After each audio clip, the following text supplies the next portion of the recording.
નમસ્કાર દર્શક મિત્રો, હું છું રૂપલ લુણીચિયા. સંપૂર્ણ ન્યૂઝમાં આપનું સ્વાગત છે.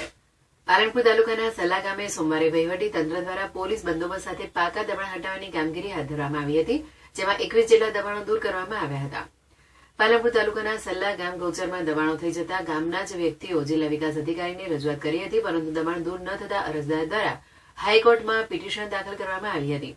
ત્યારબાદ હાઈકોર્ટ દ્વારા દબાણો દૂર કરવા આદેશ કરવામાં આવતા જિલ્લા વિકાસ અધિકારી સહિત વહીવટી તંત્ર દ્વારા પાલનપુર તાલુકાના સલ્લા ગામે પોલીસ બંદોબસ્ત સાથે જીસીબી મશીનથી 21 જેટલા પાકા દબાણો દૂર કરવામાં આવ્યા હતા. જોકે સલ્લા ગામે એક ધાર્મિક દબાણ પર ગૌચરમાં કરાયું હતું, જેમાં અત્યારે તો તંત્રએ તેને 7 દિવસની મુદત આપી છે અને 7 દિવસ બાદ આ ધાર્મિક દબાણ તોડી પાડવાની પ્રક્રિયા હાથ ધરવામાં આવશે તેમ જણાવ્યું હતું.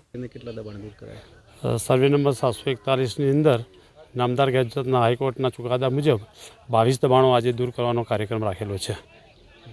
741ને કાચા પાકા મકાનો હતા અને ઓરડીઓ ને એવી હતી, એ દૂર કરવાની કામગીરી કરવામાં આવેલ છે.